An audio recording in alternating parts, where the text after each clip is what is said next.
Assalamualaikum warahmatullahi wabarakatuh.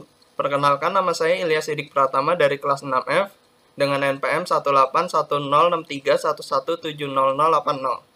Pada kesempatan video kali ini, saya akan melanjutkan dari video sebelumnya mengenai perencanaan penjadwalan manajemen proyek perangkat lunak. Untuk memenuhi tugas UAS pada mata kuliah manajemen proyek perangkat lunak yang diampu oleh Bapak Arif Solehudin MKom. Pada video sebelumnya, saya kan sudah menjelaskan proses instalasi dan download software GAN Project.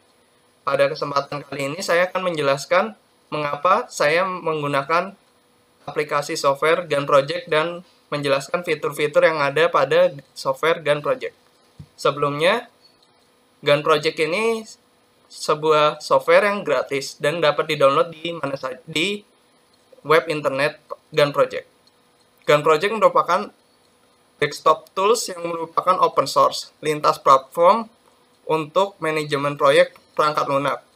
Program ini bisa berjalan pada Windows, Linux, dan Mac OS. Di samping dengan fitur yang gratis dan download yang gratis, GAN Project memiliki semua fitur manajemen proyek perangkat lunak yang normal seperti pemetaan, grafik, sumber daya, dan lain-lain. Yang dapat dilakukan GAN Project ini adalah membuat GAN chart. Nanti di sini akan menampilkan hasil GAN chart untuk proyek perangkat lunak. Sehingga membuat struktur susunan kerja, menggambarkan keterkaitan, dan menentukan patokan-patokannya. GAN Project ini dapat menentukan sumber daya, menunjuk sumber daya manusia, dan dapat melakukan pemetaan tugas. Dan di GAN Project ini dapat melihat per chart, menghasilkan per chart dari GAN Project dan GAN chart. Setelah itu dapat menampilkan ekspor menyimpan chart dalam bentuk gambar, sebuah gambar PNG, dan menghasilkan laporan-laporan dalam bentuk PDF dan HTML. Bisa saling beroperasi dan bisa saling mengimport dan mengekspor file proyek dalam format Microsoft Project dan dapat menghasilkan dengan bentuk CVS. Kolaborasi membagi dan mendiskusikan proyek dengan kolega-kolega dengan menggunakan WebDAV. Jadi di sini memiliki banyak fitur pada GAN Project ini seperti Project, Edit, View, Tasks, Resource, Help. Yang pertama-tama saya akan membahas fitur di Project. Untuk membuat bagian baru dalam Project, di sini kita bisa ngeklik New. Nah, nanti di sini ada Untilted GAN Project dan kita klik Next, lalu OK. Nah, di sini nanti akan tampil GAN Project yang baru untuk kita buat. Setelah itu kita dapat membuka file yang sudah kita buat sebelumnya. Nah, di sini saya sudah pernah membuat schedule manajemen proyek perangkat lunak pada UTS sebelumnya. Nah, ini yang saya buat sebelumnya, GAN chart-nya seperti ini sehingga dapat dibuka file dan di-open. Nah, selanjutnya bisa di-save as itu untuk nge-save yang baru, dapat di-import. Kita klik GAN Project files.gan.xml. Next. Di sini nanti kita bisa importnya ngambil dari mana. Oke. Itu bisa diekspor dalam bentuk Microsoft file atau HTML atau raster image file dalam format PNG. Kita klik next. Oke. Nah, ini kita simpannya di schedule, kita simpan dengan schedule1.png. Kita klik OK. Nah, nanti dia hasilnya akan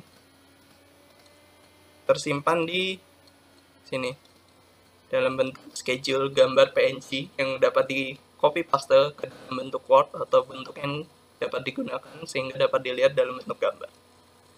Oke, tunggu sebentar hasil gambarnya loading.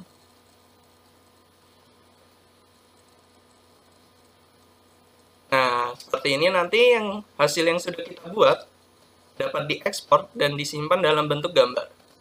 Nanti akan kelihatan seperti ini dari yang kita buat, sehingga tidak perlu nge-screenshot, jadi tinggal nge-export dan simpan saja. Oke, kita kembali.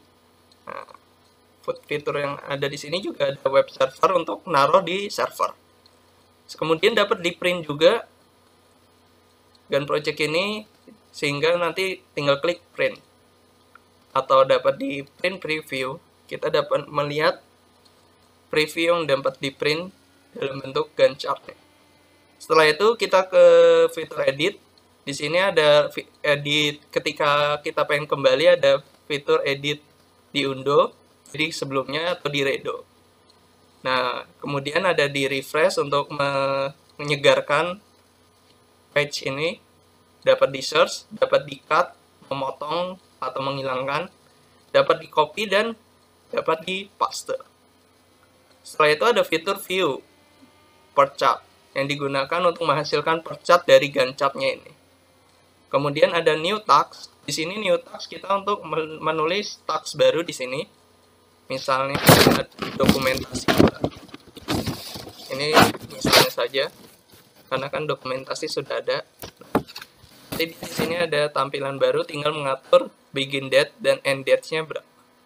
Oke, kita di sini dapat menghapusnya juga, delete task. Really? Yes. Nah, seperti itu cara fitur-fitur yang berguna. Dan ini ada research dan help untuk membantu dalam program Gantt chart ini. Oke. Nah, kalau misalnya ini ada undo, nah dia akan kembali lagi. Ada redo untuk yang sudah dihapus. Di sini ada cut, ada paste, ada delete task. Jadi untuk menghapus, task untuk membuka task baru seperti ini. Nah, ini tampilan task-tasknya, name tasknya. Oke, ketika ingin membuat new, oke, kita buat misalnya schedule mangrove. Kita klik oke. Nah, nanti kita bisa membuat task di name sini dari datanya dari kapan dan selesainya kapan, dan terdapat durasinya. Untuk menambah kolom di sini, karena kan ada hitungan durasi, kita bisa memanage kolomnya. Nah, di sini kita bisa meng-add dengan nama duration. Oke, di sini nanti klik oke. Nah, di sini ada duration, nanti kita bisa sekalian menulis pada task pertama dari awal mulainya, akhir, dan durasinya selesai berapa hari. Oke, seperti itu. Bisa juga dihapus, manage kolomnya. Nah, ini tinggal delete. Oke. Nah, seperti itu fitur-fitur yang ada pada Gantt project. Untuk penjelasan selanjutnya akan dilanjutkan ke video selanjutnya. Oke, terima kasih. Assalamualaikum warahmatullahi wabarakatuh.